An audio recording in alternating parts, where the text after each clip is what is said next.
Hello, wonderful people and pets. Welcome to Chats and Treats, a casual discussion from Pet Play Australia. And again, my name is Jason. I just want to have a bit of an impromptu chat about one of the most important things, I think, with regards to kink, and that is Precare, Midcare, Aftercare, and the oh-so-forgotten Postcare. Now, I do a fair bit of event topping, and I attend events, kink events quite regularly. So this does come up quite a lot when I'm talking to new people in the scene, and it's also something that I have to do on the absolute regular with people that haven't necessarily been exposed to these concepts before, and they're super, super, super, super important. So I just want to take a moment to go through them. So essentially, the way that I'm looking at this discussion is not just pet play, but kink play in general. This applies to pretty much every type of kink play that I can think of. From your SM, such as impact, flogging, these sorts of things, spanking, paddling, all the way through to DS aspects, even hypnosis, definitely rope work, these sorts of things.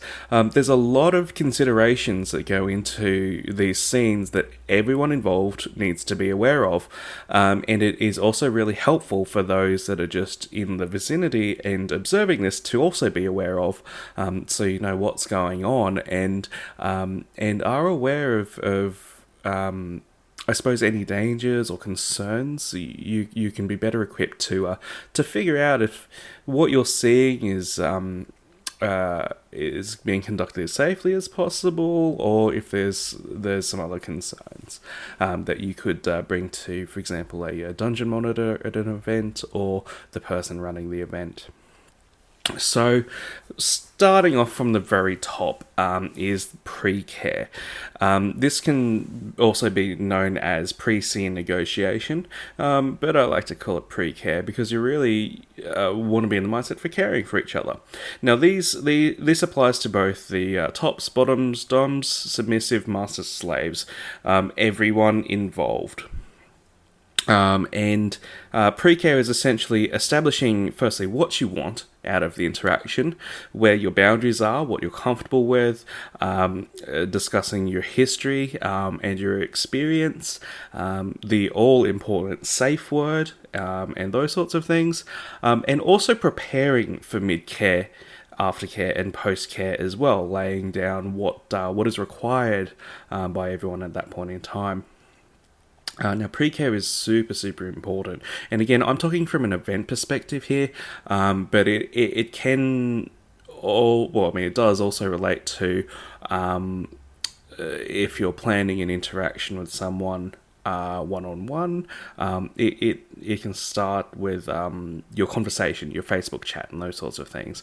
You can start to cover off a lot of these points at that point in time.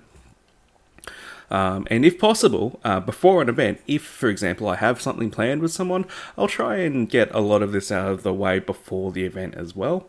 It's nice to be in a clear headspace, to be able to discuss these sorts of things without the pressures of the event and all of the nerves for someone that might be new, or all of the excitement and these sorts of things.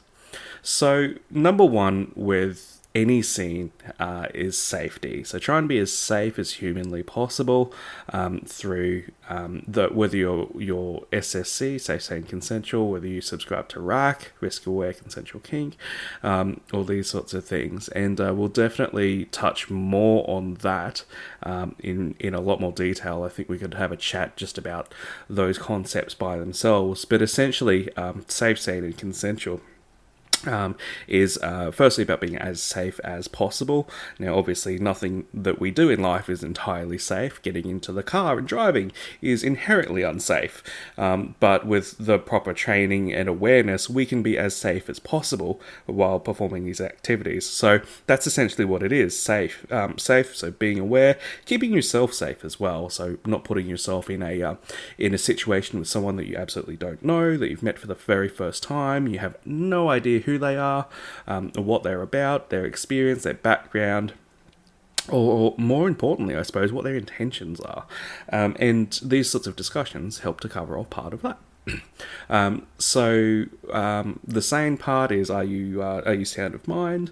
It includes, for example, mind-altering substances, medications. It could have something to do with the day that you've had. You could have an extremely horrible day and be looking for some sorts of kinks as a cathartic release, and that can be really helpful. Where it's not necessarily helpful is where it starts becoming a crutch, and it can start to become a bit of an addiction or lead down some darker paths. But we'll cover that off at another time. Consensual, which I like to deem as informed consent, not just consent.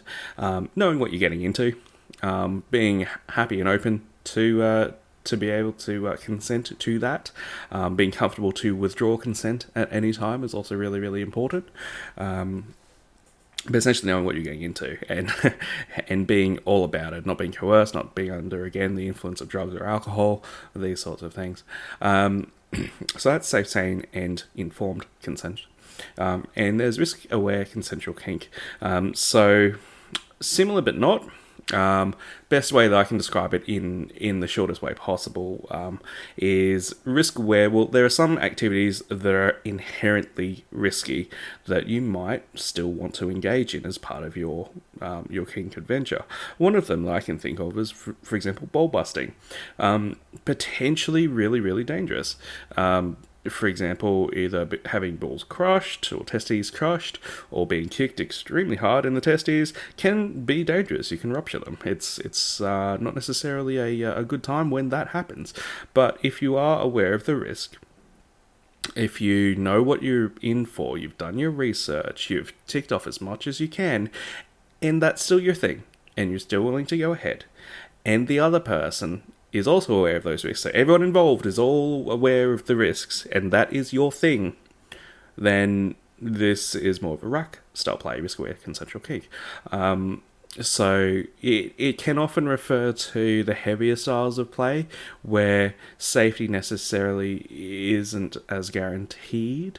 For example, I suppose the difference between driving a car in a race, which is inherently dangerous, but you can do it reasonably safely. There's a lot of rules and regulations around driving cars in races, such as roll cages and helmets and rules on overtaking and safety cars, these sorts of things. Or you can do it in a destruction derby, which is inherently far more risky. There's still safety things involved, such as your roll cages and these sorts of things. And you're kitted out in fireproof suits and helmets and such. But you're going out there to cause damage. And that's, I suppose, the easiest analogy I can give without going too much in depth on it. Absolutely, we'll discuss this in more detail and probably have a few guests on as well. So that's the risk-aware. Consensual, same thing. And kink, well, it's kink. Right? Risk-aware, consensual kink. And safe, sane, consensual. So they're the two main ones that people subscribe to, I suppose. And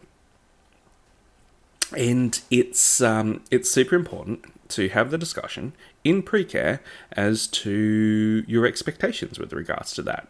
So we're ticking off things like what is disclosing what your experience is and the other person, what their experience is. If there's multiple people, what everyone's experience is. So again, for this example, I'll talk about a one-on-one top bottom scenario at a kink event. So everything I say as well applies equally to the top and the bottom.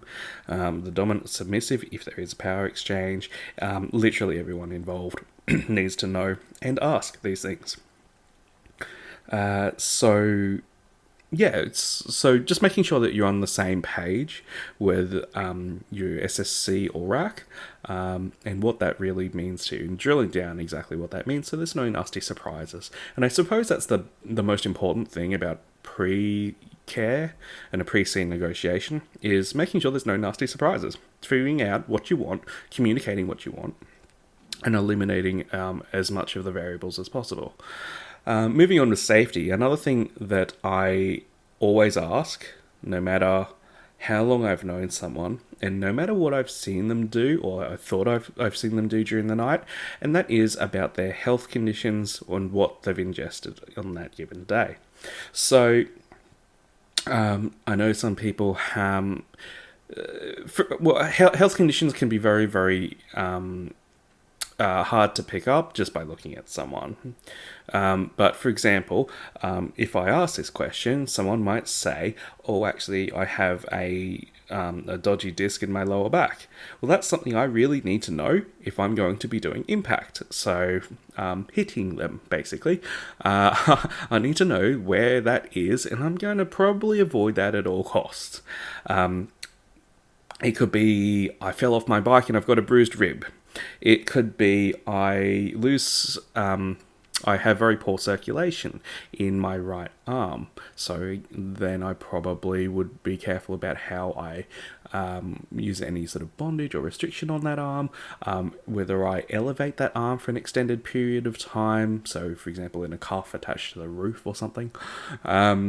And these sorts of considerations. And it's having that open discussion with the person and finding out what works for them. A lot of people are pretty well aware of what's going on with their body, so they can talk to you and talk through what's going on there and how you can work around things to have that fun. And I suppose that's another way I look at this sort of discussion is we're not just looking to eliminate things and say, I can't do this, I can't do this, I can't do this. It's more around there is this thing that we need to be aware of, how, if we still want to incorporate something that might... where this might be a consideration, how can we make it happen? Like, for example, myself, when I kneel, I can't kneel low. So that is, I can't pull my ankles up to my butt, that type of kneel. But I can kneel for a long period of time with my my calves, my shins, my lower legs and my upper legs, at a 90-degree angle. So that I could do all day, but if I squat down into that lower position, I've got about 30 seconds before my legs start going numb and it's a bad time. So really, really simple change, but if someone, for example, has me by a collar, forces me to my knees, and then pushes me down, that's going to be a bad time for me, whereas if they just let me adjust to a 90-degree angle, that's fine as well. So...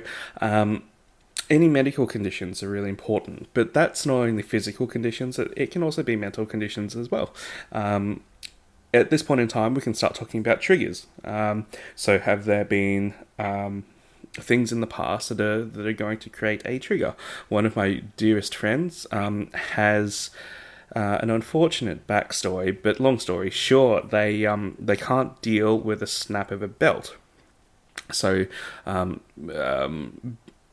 beating with the belts is not uncommon, it's not unheard of, but when someone grabs both ends and pulls them apart really quickly so it makes that snapping sound, that is a trigger to something from their childhood, which will instantly cause them to crash because of the horrible associations they have with that sound and that action. That's sort of important if someone had in their mind that they want to do some strapping, so using said leather belt in a scene. That's probably not a tool that's appropriate for that scene. So that's one such trigger. Another one could be trigger words, trigger sounds, all these sorts of things. Again, generally anyone that has a trigger is pretty well aware of it. So it's just a matter of opening up that conversation and saying, hey, do you have any triggers? And then giving a few examples like I did just now, just to get people thinking. And also, think about yourself. What triggers do you have? What sort of things do you need to communicate to someone that could end in tears, basically? And that's what we're trying to avoid. We want to have a good time. That's the whole point of what we're doing. So the more disclosure, the better. In terms of health as well, I ask about medications. Now, a lot of medications are completely fine. For example, certain antidepressants like SSRIs generally aren't going to affect you in terms of a scene. There are other medications, and probably the most overlooked one is paracetamol and ibuprofen, that will have a big impact on your scene, depending on what you're doing. There are other medications out there that say, hey, this will affect my blood pressure. So if I'm topping someone, I need to be aware of the things that could potentially affect blood pressure. And this is where, just quickly rolling back to SSC and RAC, this is the safe part, and this is the risk-aware part, where if you're doing these sorts of activities, it's really good to have an understanding of the human body and the physiology. And this is something that you learn over time, but I really do encourage you, for example, if you're doing flogging, finding out what that does to the body, how the body reacts, and all of the things that happen there. And this is the sort of research that you can do in your own time as well, at pretty much any time. Jump on your phone on the train, in bed at night if you can't sleep. You can search these sorts of things. It is fascinating. I encourage you to get interested in it because it is really critical. So there are some medications that will affect people's mood and their physical reactions. Again, the big ones that I always ask about, because people forget when I ask the question, is paracetamol and ibuprofen. Because when I ask someone, hey, are you on any medications? The first one people generally pull out is, I'm on antidepressants, or I'm on such and such, or I take an asthma medication. And I go, fantastic, good to know. But what about things like paracetamol? Because if I'm going to hit you and you're taking paracetamol within, say, the last hour, your physical response to the pain is going to be lower. So if you're unexperienced with that, you might not be able to, you might not be aware of what sort of damage an implement or a hit is doing to your body. So when we're doing a lot of play, what we aim is hurt, not harm. So hurting people, completely fine. That's the whole point of it. If you slap someone across the butt, that's going to hurt. But there's a difference between that and hitting them with a brick and causing permanent harm. At least at this level. I know some crazy people. That's a fun time. But really, for 90%, 95% of the Kinksters out there, we're looking to hurt, not harm, if we're doing anything that's focused around pain. So if your sense of touch is dulled and your pain response is dulled, the line between hurt and harm, you might not be able to gauge that as well if you're on the receiving end. So again, something to be aware of. Substances such as alcohol, caffeine, these sorts of things are always really good to know as well. Blood thinners, basically. And also alcohol can dull pain sensations and these sorts of things. My personal philosophy is, if you're too intoxicated to drive, you're too intoxicated to scene. But that also varies from person to person, scenario to scenario. Okay, same with sort of your coffees, your energy drinks, these sorts of things. If you are bouncing off the walls and essentially being high on that substance, is it safe or safe enough to scene with you at that point in time? This falls under the S, the safe, under safe, sane, consensual, and the S as well, sane, that side of thing with the mind altering, and the risk aware section of RAC. So it's important to be aware of it. Again, depending on how you play, depending on what you're doing, it's not necessarily a showstopper, but it's something you need to be aware of and take into consideration, both as a top and a bottom. Because, for example, if you are a bottom and your top is hyper, they're probably going to hit you a bit harder than usual. And you might need to be a little bit aware and be able to communicate a lot more clearly to them with your words if something's going a little bit too hard for you. While I remember about medication as well, another one is asthma and asthma puffers. Making sure that those sorts of things are to hand. If someone needs an EpiPen, making sure that they've got one, because when you're in subspace, you can be off with the fairies, and we'll touch on that later. But essentially, making sure all of your medical stuff is to hand. Another one that's also worth asking about is epilepsy. If someone has epilepsy that you're playing with, good to know as well, because a lot of play can involve flickering things or movement, all these sorts of things that can potentially cause epilepsy. So it's kind of nice to know if they're going to have a seizure. So that's a safety sort of thing. The next sort of thing that I roll into is, what are you looking to do? What sort of an experience are we looking for here? So if someone comes up to me in a club and says, "Hi, I've seen you do some flogging. I would like to have a scene with you." I'm like, okay, great. That's a really good start. And well, my first question is, would you like a flogging, or has that inspired you to do something else? For example, a barehanded spanking, or do you want to fetch me drinks for the next hour? Because that would be awesome. These sorts of things. So really just saying, hey, okay, good, fantastic. I'm happy to engage with you on that level. What do you actually want? To be honest, this should actually happen before the safety discussion to see if you're even compatible with what you're doing. But I just want to cover off safety first because, hey, safety first, right? And let's say, for example, this person is a bottom and they come to me and say, hey, I would like you to top me in a flogging scene. I go, fantastic. Well, what sort of an experience do you want? And then throw in some examples as well. Would you like something thuddy? Would you like something stingy? Would you like it on your back, your butt, your full body? What sort of experience do you have? So I ask that question so I can gauge their responses and how accurate they're going to be with what they want. There's certain sensations that you're looking for. Do you want to just try a few things, or do you want to go really deep into this? Do you want it to be light and fluffy, or do you want to push the pain threshold as much as you can? And you can say flogging. There's so many different ways about going about a flogging. A lot of the ones that I'll do, that I have done recently, is someone said, hey, the flogging looks kind of cool. I have absolutely no idea what it even feels like. I said, fantastic. Well, here's an idea. How about we get you up there on the cross, on the St. Andrew's cross, ready to take a flogging. I'll hit you 1 or 2 times with a couple of things. Well, firstly, I'll show you what it is. I'll hit you a couple of times with it, lightly. You tell me how you feel. I'll hit you a couple more times, a little bit more heavy with it, and you can tell me how you feel. And if you like it, we'll put it in this pile. If you don't like it, we'll put it in this pile. And we'll repeat that a few times with the floggers that I have in my bag, which is about 6 of them in an event like that. And we'll talk about how they're used, why you're feeling the sensation you're feeling, so the construction of floggers and the use of them, because this particular person also wanted to learn topping as well as bottoming.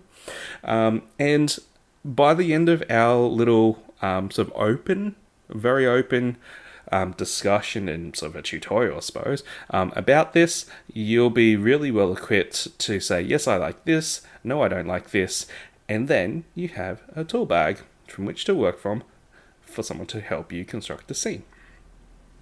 So we did that, and it was fantastic. Then there's another... excuse me. I just hit something on my shelf.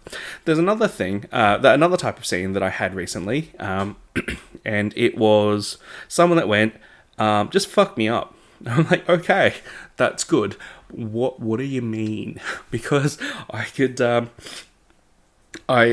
The way to increase pain in a flogging scene is I could hit you lots of times really quickly. I could hit you, and that could be something soft that builds up over time. It could be something hard or stingy. I could just hit you 1 or 2 times really, really hard with something heavy. What do you actually want? What do you need? And more importantly, what are you trying to get out of this? Are you trying to reach a peak of catharsis where your body is just releasing so many endorphins that you're on cloud 9? Or Are you trying to be stubborn and do a bit of training and just see how hard you can go? So are you in it for the glory? Are you in it for the chase? Are you in it to push your boundaries? Or are you in it to go deep in your headspace and float off to that wonderful, wonderful world of subspace? And that can vary from person to person. But essentially finding out what sort of a scene you want to engage in. Flip it around. As a bottom approaching a top, you can say, well, what sort of scene do you want to engage in? Again, I'm going to stick with the flogging flogging stories here. I believe it's a nice one to have a chat about. And that is, look, do you just want to go hell for leather? Do you want to do a bit of teaching? Do you want to be something close and intimate, lots of touchy-feely, getting physically within each other's space, or do you want to keep it at arm's length? Well, at flogger's length, should we say? And that's another thing as well.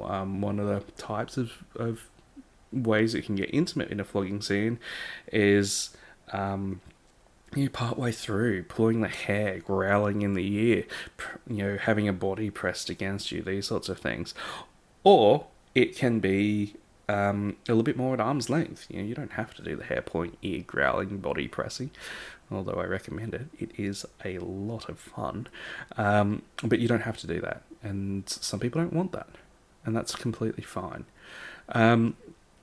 So what sort of a scene do you want to have? And hopefully I've given enough information here to at least get your brain juices going. Okay. Then there's mid-care. So mid-scene negotiation as well.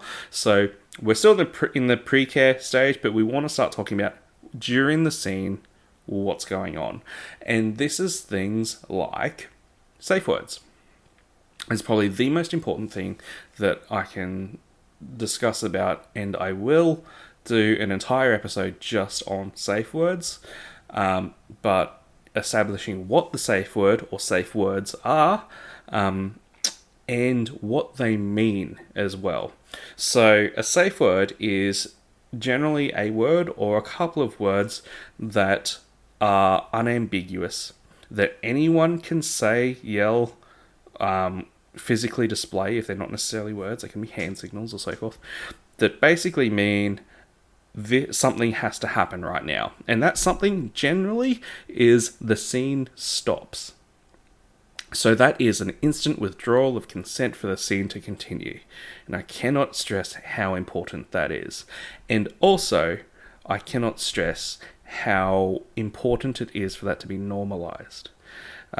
This isn't a bad thing. Using a safe word is not a bad thing. It is extremely important and is part of good and clear communication within a scene. And I cannot stress that enough, so I will say it again. Safe words are important. They are not a bad thing. They need to be normalized, and it's part of good communication. Okay? So, examples of safe words.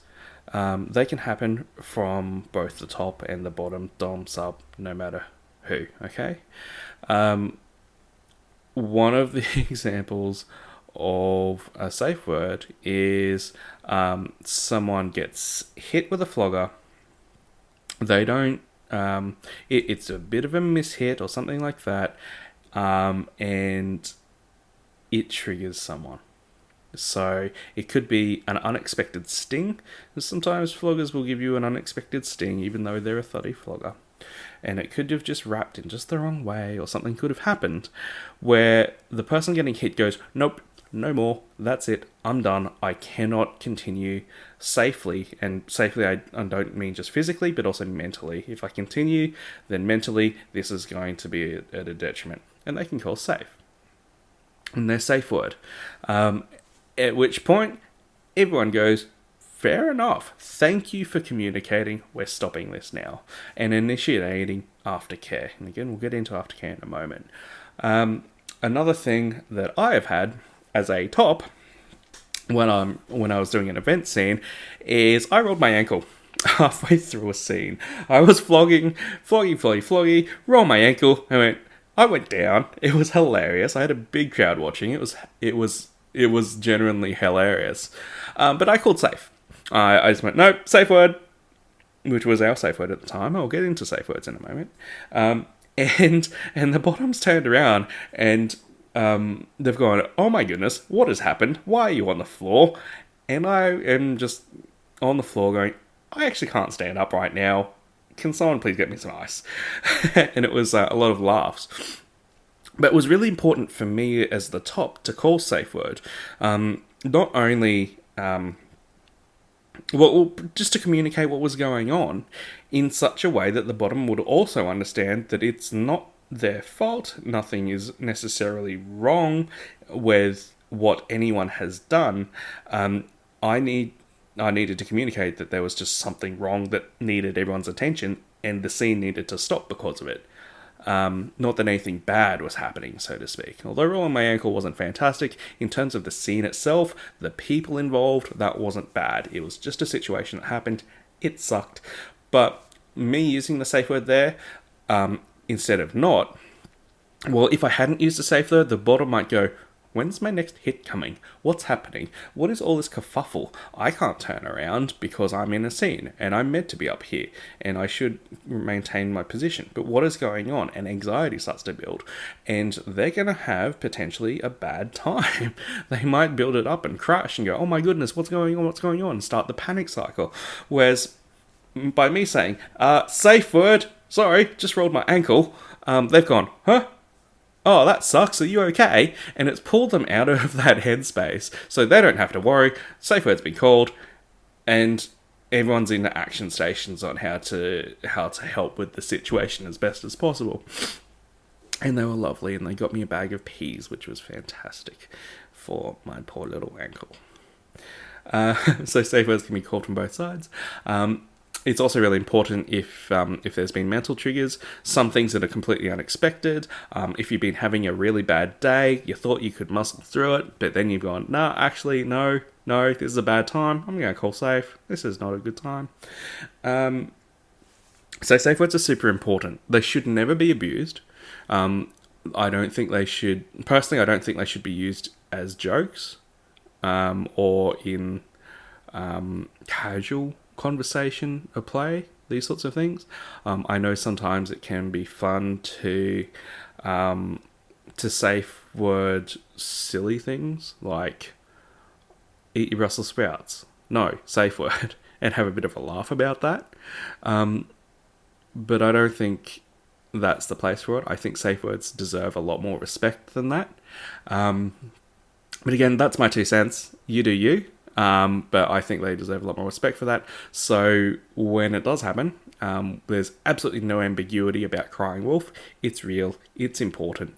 It needs action straight away. It's not the end of the world. It is a positive thing that has been communicated, but it requires the attention and respect that safe words deserve. Now, in terms of the words themselves, Precare Monkey Dishwasher is not a fantastic safe word. It's funny, but it's not necessarily a great safe word. Pineapples is okay, but it's not a fantastic safe word. Why is that? Well, firstly, they're not universally recognised. Having safe words that are universally recognised are super good because you can go pretty much anywhere and it will be a common safe word. You will be trained, well, hopefully you'll train yourself to be able to recognize safe words, to use safe words, and not having any of the stigma associated with it, and it'll all be fine. So one of the universal languages that is used is a stoplight system. So green, amber, or red. Red is probably the most common safe word out there. So much so that it's even referred to as calling red. So red is the full stop for most people. It is something's happened, we need to stop the scene right now. Amber, yellow, orange, whatever you want to call that middle traffic light's up to you. But it generally means we're not stopping the scene entirely, but attention needs to be drawn to something serious or important, or further communication needs to happen. Now, that one is a little bit ambiguous, so it is definitely worth clarifying in detail as to exactly what amber means for everyone involved, so everyone is on the same page. Now, red, I have... the reason I think it's extremely important to clarify safe words is I've seen it once where one person believed that red... let me think. That red wasn't a complete stop. They treated it more like an amber or a yellow. And they just changed what they were doing. They didn't stop the scene entirely. Whereas the other person, the bottom in this situation, who had called red, believed that it meant absolute stop instantly and immediately initiate aftercare. No further communication is required. Which, quite frankly, is far more common interpretation of that word. But there was ambiguity and a misunderstanding there, and it caused an extremely bad time for both of them. But having this pre-care and this simple discussion of what's a safe word and what does it mean for you takes about 15 seconds, and then you're on the same page. My favourite safe word of all time, I love red because it's universally recognised, but my favourite safe word of all time is safe word. Pretty simple. Now, the reason for that is sometimes when you're in a scene, your head can go off with the fairies. And it's awesome. Anyone that's ever experienced subspace will be able to tell you your head is off with the fairies. You're not concentrating. You're not all with it, and it's fantastic and it's awesome. But it also can mean that recalling the word purple monkey dishwasher when you're trying to call safe is a little bit difficult. So, simply, if you are off with the fairies and you go, I probably should call the safe word right now. What is that safe word? Oh, it's safe word. That makes sense. It just makes it a lot easier. So I usually let people know that is a secondary safe word that I'll absolutely recognise in lieu of red. So red, for me, is all stop, initiate aftercare. Safe word is also all stop, initiate aftercare as a backup, just in case someone forgets red for whatever reason. And for me personally, amber is stop doing things and initiate communication. So, for example, if someone is tied up on the cross and I'm flogging them, if they call amber or yellow, I will stop flogging them, approach them in a neutral way on a human-to-human level and say, you need to communicate something? Let me know what's going on here. It won't be taking them down immediately from the cross. It won't be stopping the scene or anything like that. It will be stopping what I'm doing completely and opening that communication. And at that point in time, they might say, can you please untie me from this cross? Happy to continue, but this position is actually starting to get really painful right now. I go, yeah, fair enough. And then the fun can continue. But it's just about opening that communication. Because, as is often said, in the middle of a scene, no is not necessarily a safe word.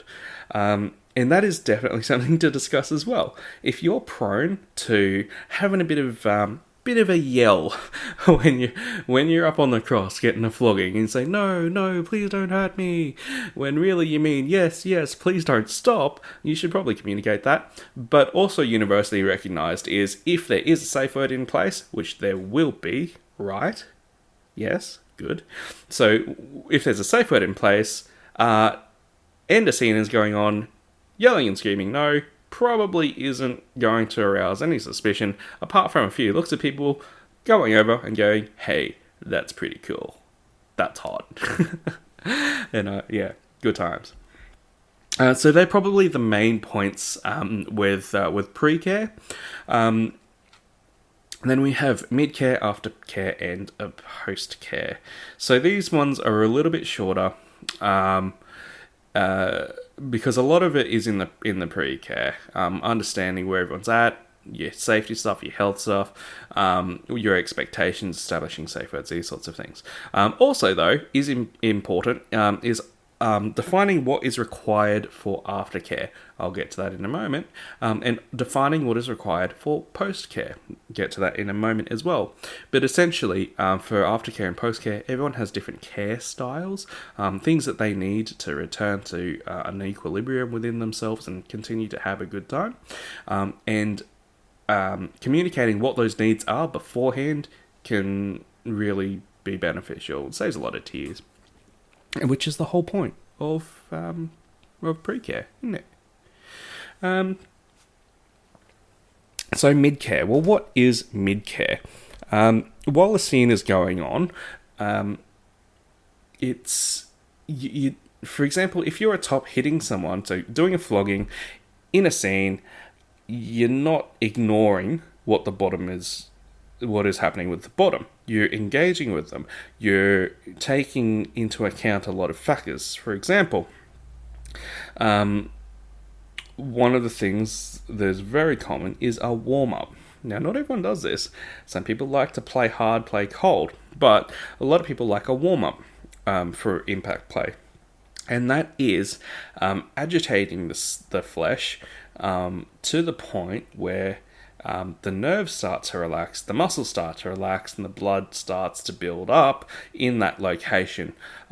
So you can try this right now. Smack your leg really, really hard, cold. All right, that hurts. That sucks. If you did it and you went, ow, the inner sadist in me is really enjoying that right now. Ha ha, that's awesome. Now, instead of that, try rubbing your leg quite briskly with your hand, just to warm it up, get the blood flow happening, just like you were trying to warm up your hands if they're cold. Just rub it really hard, and then slap it. You'll find it doesn't actually hurt quite as much. It'll actually take a bit of the sting out of it as well, and that's the difference between a cold impact and a warm impact. So warming up is generally important. Why do we warm up? Well, it just prepares the body, it prepares the nerves for, essentially being assaulted. It's trauma. You hit someone, that's a trauma to your body. In normal society, that's assault. So, preparing the body to be assaulted, basically. What a fun time. But when I'm doing a warm-up, for example, on someone's back, I'll also focus on areas I don't necessarily intend to hit. So if I'm aiming for someone's back, there's an area on the back that is the sweet spot that you should be hitting. The neck is not one of them. Over the shoulders is not one of them. Around the ribs is not one of them. But when I'm doing a warm-up, I will warm up those areas as well with my hands, so rubbing, some light scratching, a little bit of grabbing and pulling, these sorts of things. Because if I miss my mark, and let's be honest, mistakes happen, accidents happen. If I miss my mark and I accidentally get what is known as a wrap, so if I get around the ribs a little bit, if I get over the shoulder a little bit, just by accident, the area is warm, so it's going to suck a little bit less. There's a bunch of other techniques to go into about that, but I'm not going to right now. This is not the time. But it's about monitoring. Essentially, Midcare is monitoring each other. So as a top, it is checking to see if someone's warm. Putting your hand on their back if you're flogging their back to gauge, well, are they cold or are they warmed up now? And a warm-up is, you're physically warm. Your body starts radiating heat from there. That's awesome.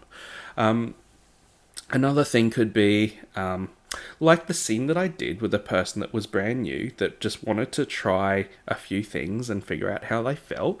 It was constant communication with them. So that was constant Midcare. Hit them a couple of times, stop, approach them and say, how did that feel? That is considered Midcare. Another form of Midcare is, it happened to me on the weekend actually, accidentally split someone's back open. Hit them really hard with a flogger, they got a small cut.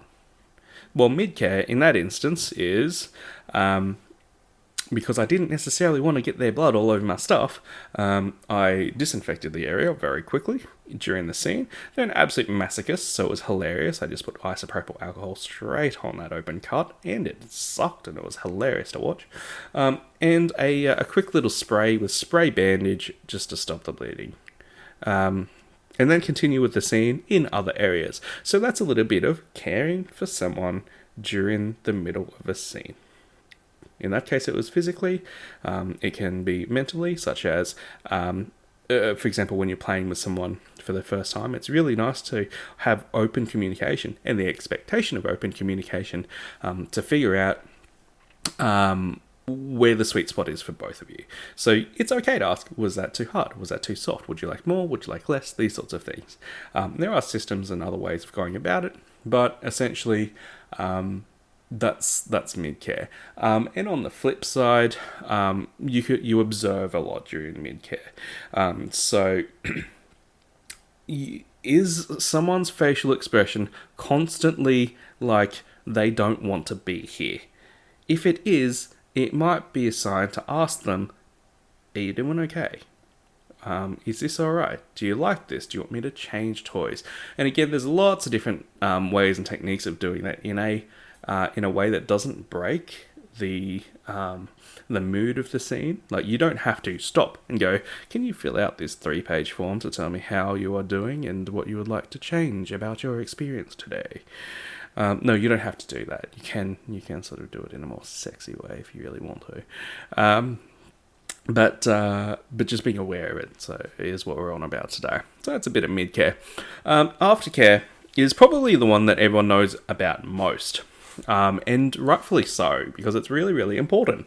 Aftercare is, well, basically during any scene, stuff's happening. Alright, so I'm being really broad right now, but stuff happens. Right, you either, for impact, you get assaulted, or you assault someone, physically, you hit them, with a, sensory deprivation scene. Again, you remove your sight, your hearing, these sorts of things. You deprive senses.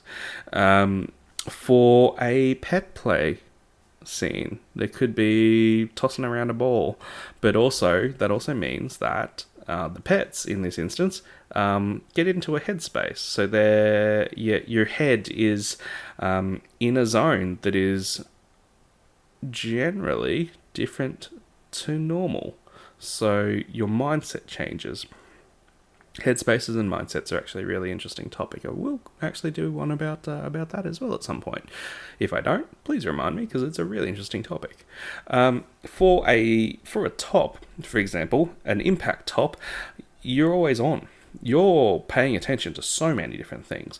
Firstly, there's a physical exertion of, for example, swinging a flogger, because they're not light. They take it out of you. It's a workout. There's the mental discipline required to be able to consistently hit the same spot, and the concentration.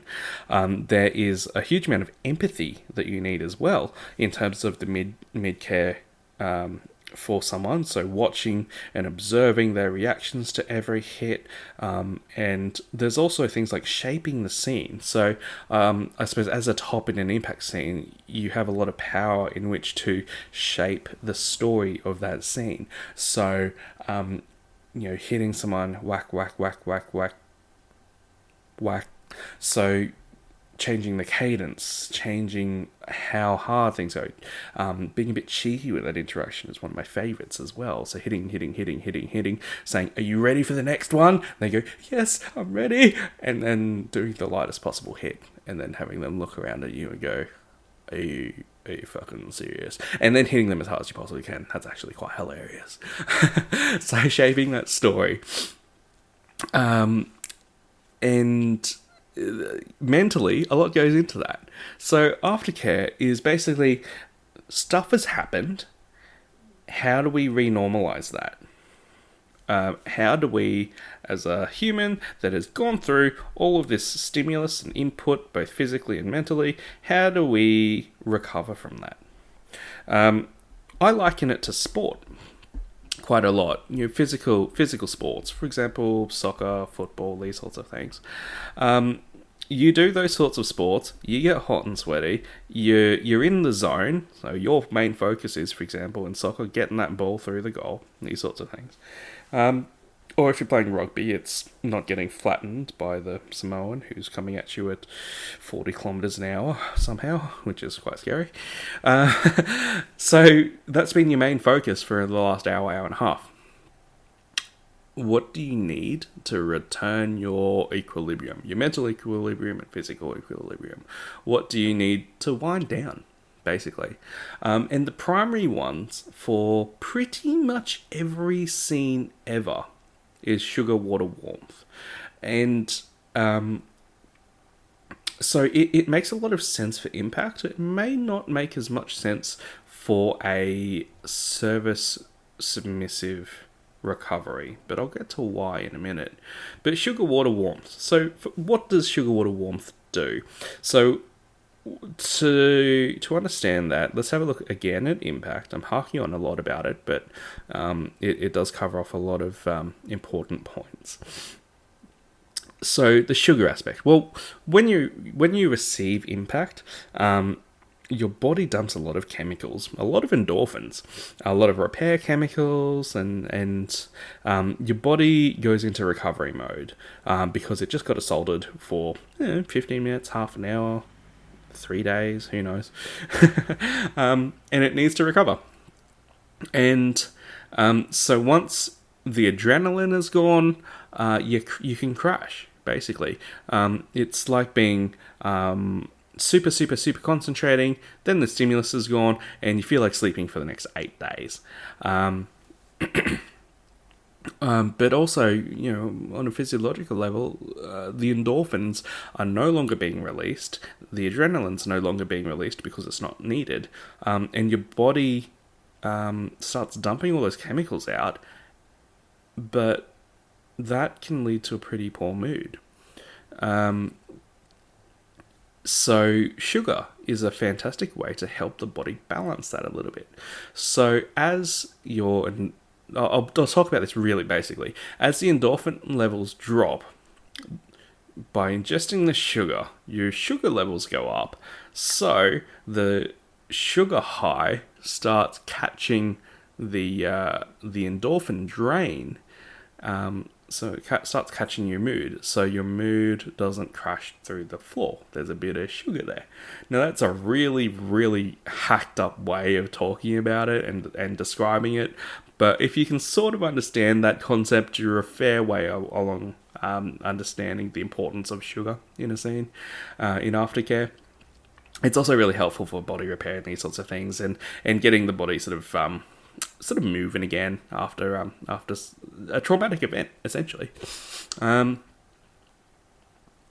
Water is the next one, and it sort of stands to reason. When we're recovering from anything, water's great. Stay hydrated, these sorts of things. Look, before a scene, another thing I ask people is, this is a Precare, I did forget to mention, but their diet throughout the day. So have you eaten? How are your energy levels? Are you hydrated?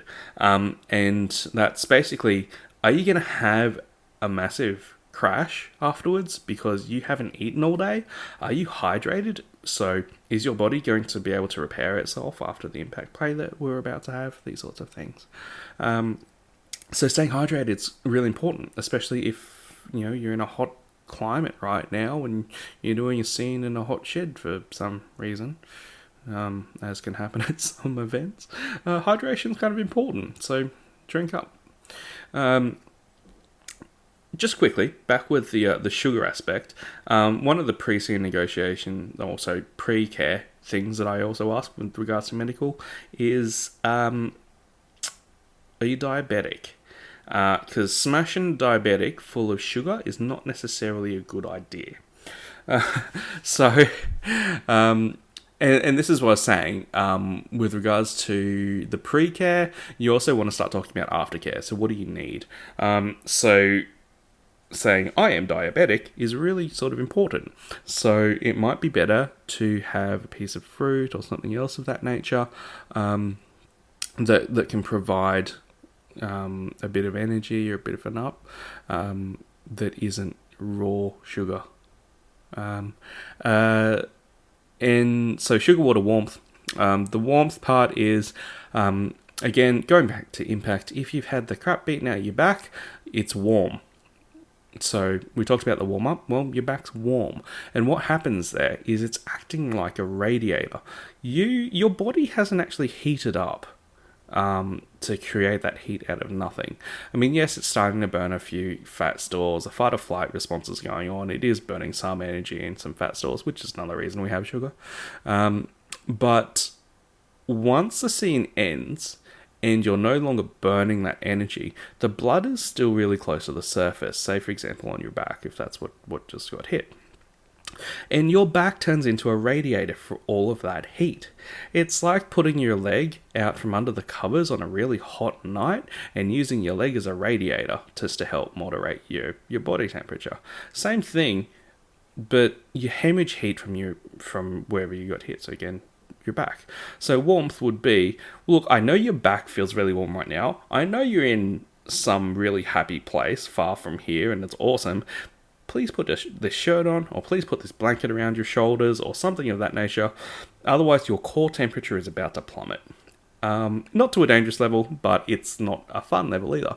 And remember, the whole point about aftercare is to start to begin the body's repair process, and also prevent any further damage from happening, to prevent hurt turning into harm. So that's the importance of the warmth. And the other one that I like to throw in there is physical contact. Sugar, water, warmth, physical contact. Because I find that most people, not all, but most people want some sort of human contact after a scene. Whether that's cuddling, whether it's just sitting and having a chat, whether it's just having someone close by. Most people want some sort of human contact, because after going through such a rush with another human being left alone can kind of suck, and that can potentially send your mood into a bit of a spiral. After a scene, your mood can be quite susceptible to change and external influence. So taking care of that with a bit of human contact is really important. Now, that being said, I know some people that really all they want is to curl up into a ball in the corner of the room and cry their eyes out, which is super cathartic for them. And I think that's absolutely awesome. If that's what is super enjoyable, awesome. I think a lot of us have felt how good it is to cry sometimes. Yeah. You have that big cry and afterwards you're actually feeling pretty good. Yeah, I know someone that's what they want. It's kind of important though for them to let at least the other person that they know, that they're scening with, know that's what they need in their aftercare. So this goes down to the Precare, communicating that, hey, after this scene, I'm going to go and curl up into a ball and cry my eyes out. Firstly, is that okay with you? Like, is this going to cause any issues with you? And what do you need? Is seeing me in the corner going to, sort of suck for you? Do we need to get someone for you to cuddle? Because I know for me, if I was sitting with someone and they didn't tell me that, and then immediately after the scene, they ran away to the corner and started crying their eyes out, I probably wouldn't feel fantastic. But having known that my friend, that was their form of aftercare, well, not only was I prepared for it, and I went, oh, this is completely normal, it's completely okay, I also let the event organizer know as well, so they didn't freak out when one of their event attendees ran into the corner crying.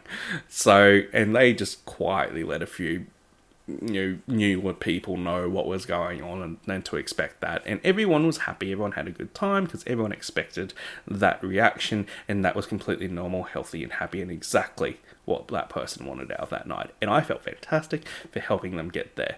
I, however, got a drink, sat with some friends, talked about how awesome the scene was, looked over at this crying ball of mess, and went, that's so awesome that they're having that cathartic moment, and made sure that it was a really good thing. So that's the human contact side of things. Now, so that pretty much covers, I suppose, the basics of aftercare. Now, I mentioned sugar, water, warmth, and physical contact or human contact is important for impact play, but it can seem a little bit odd when you're doing, for example, service submission.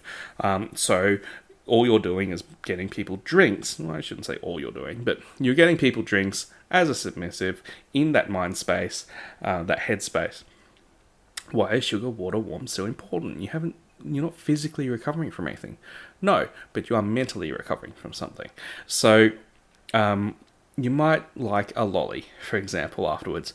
So when you're coming down from that intense thinking headspace, because I know I've been in that position as well. So I'm a switch. I have done service submission as well, and I know that you're hyper focused. You are focused on making sure you do not trip. It is amazing how hard you think about walking when you're expected to go and get something and look good doing it.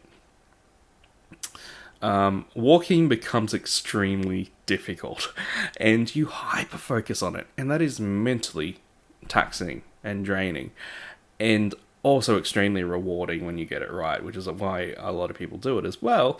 But it's a challenge, as it should be, as is the point. So having a bit of sugar to perk your brain up after that is great. It's like going and sitting a test. You go and do a test, your brain is drained. It's nice to have a little bit of brain food with you, some trail mix or a couple of lollies or these sorts of things, just to help you mentally. Otherwise, I know people that study really hard, study, they cram for an exam. After the exam, they're dead for the next week because they're just mentally exhausted. And the same sort of thing can happen, perhaps on a lesser scale, to a lesser extent, but it can absolutely happen. And that's what we're trying to avoid or prevent as much as possible by having this care procedure in place. So that's the sugar. Water, everyone needs hydration. It's good for you. Drink more water. Warmth. Sometimes it's nice to have something physical touching. Like physically, it's not as important, but it can be a nice association to have a special blanket or something like that associated with recovery. And that can start the mental healing process, or not the healing process, the mental recovery process. If someone has, if you've gone through a heavy thinking scene, such as service submission, and you also use that same blanket for recovery from impact play, it can actually work as a positive trigger and start to associate, or positive association. And human contact. It's if anyone's seen any kink.com sort of stuff, they have a bit of a discussion afterwards about, hey, how was that? Are you happy? Do you think that was awesome? And they rehumanize everything, which is also kind of important for people involved. If that's important to you, then communicate that that's a thing. If it is not, also communicate that that is not necessarily a thing, or not a thing that needs to happen. And as a top, it can be simple things like massaging out your arm, because you could be really sore after flogging for an hour. It can take it out of you.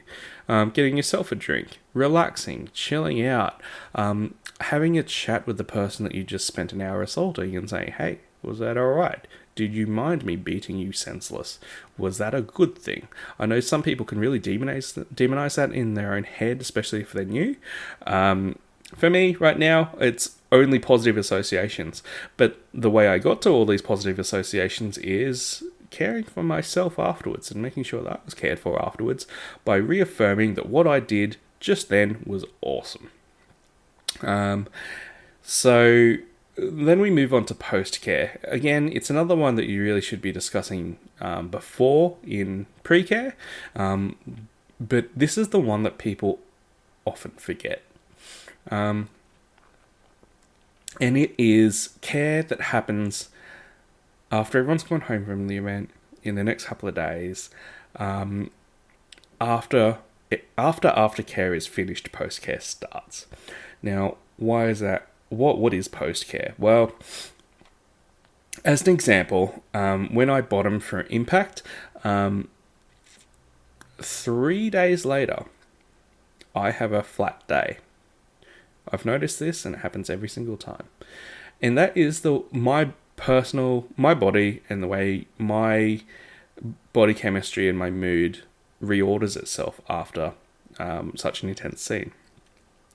And so, as I mentioned, all of these endorphins get built up during the scene, and in aftercare, they come down, but it can sometimes take a few days for that to happen. It can happen within a few minutes. Some people are fine, no further effects. For me, it can take a few days for my body's chemistry to re-equalize. That's completely okay because I'm aware of it now. It means that if I have a party on Friday, I know my Monday I'm going to be a bit edgy, a bit touchy at work. I'm going to be a little bit more irritable. So what do? Well, firstly, I'm aware of it, which makes it heaps easier. Secondly, comfort food, awesome. Bit of an excuse to splash out. On the weekend, I'll prepare myself some meals so I don't have to do anything. Everything's ready for me.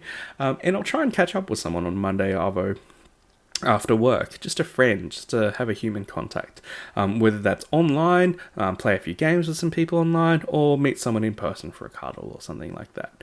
It's just being aware of your wants and needs and how you personally recover from things over a longer period of time. Another important thing that I like to do as a top that scenes with a lot of new people is the next day after a scene, maybe about midday, something like that. Pop them through a quick message and say, hey, just touching base after last night, how are you doing? And there's that simple gesture of thinking of someone and being thought of the next day that can really help someone's mood. And is all, I tell people about my story, about how sometimes it can take a little bit of time for me to recover, but it's also a good time just to touch base and say, hey, how you doing?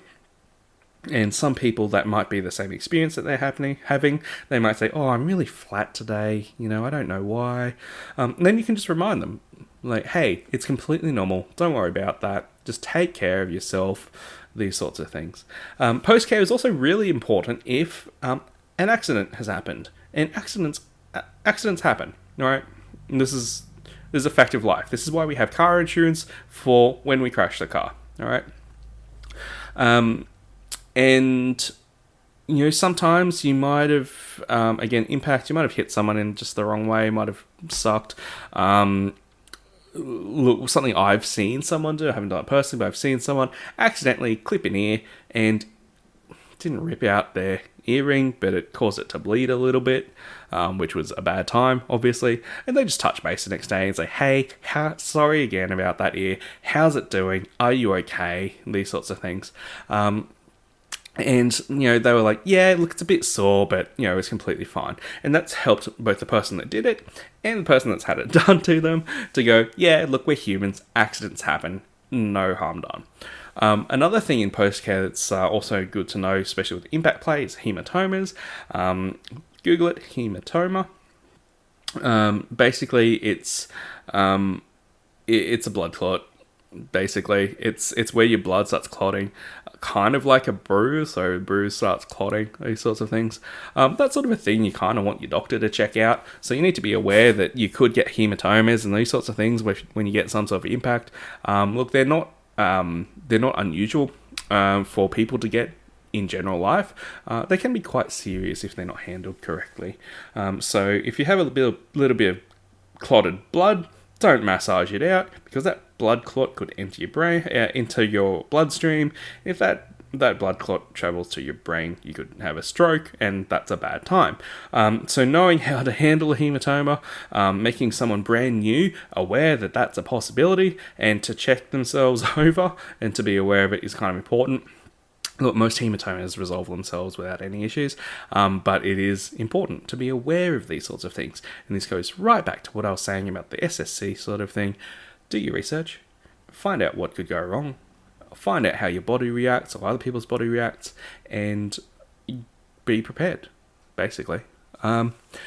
So another post-care thing is, and this actually applies to pet play quite a lot. So if a pet and handler have played a lot,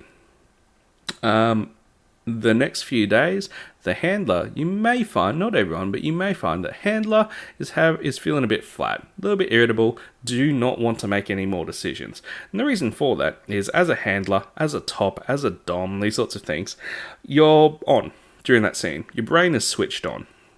You're doing a lot of stuff and a lot of thinking. And just like, as I said, you're cramming for an exam, the next week you feel really flat, you just don't want to make any decisions at all. One really fantastic way, especially if you live together, for a bottom, sub, or pet to care for their owner, dom, master, top, handler, is to do things for them. So instead of saying, hey, what do you want for dinner?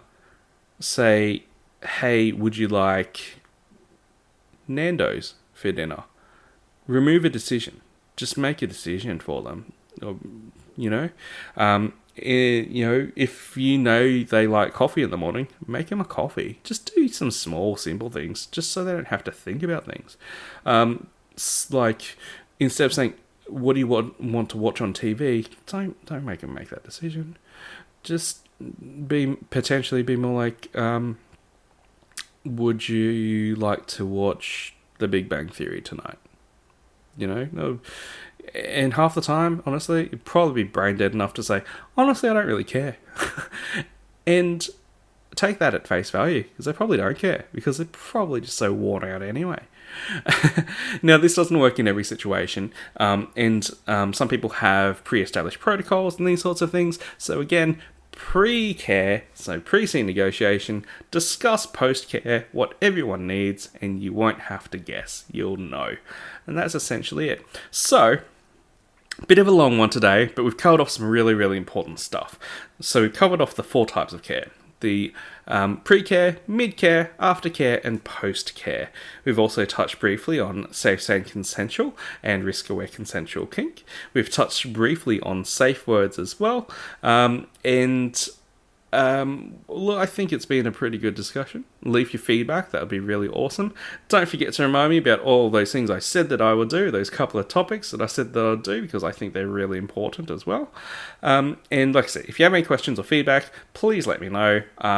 Again, these are pretty impromptu chats. It's me doing a bit of a brain dump for you today. But this is really important stuff I think everyone needs to know. It applies to everyone. And it is probably my most talked about topic, and pretty much whenever I go to scene at an event as a guest house top or something of that nature, I'm talking about this. So this is taking about an hour. So it happens pretty regularly. It is really, really important stuff. All right. So again, thank you so much for sharing this time with me. Really appreciate you being here. Check out Pet Play Australia on Facebook if you haven't already. Don't forget, we also have a Discord, the link of which you can find on the Pet Play Australia Facebook page. Apart from that, stay kinky. Have a great day.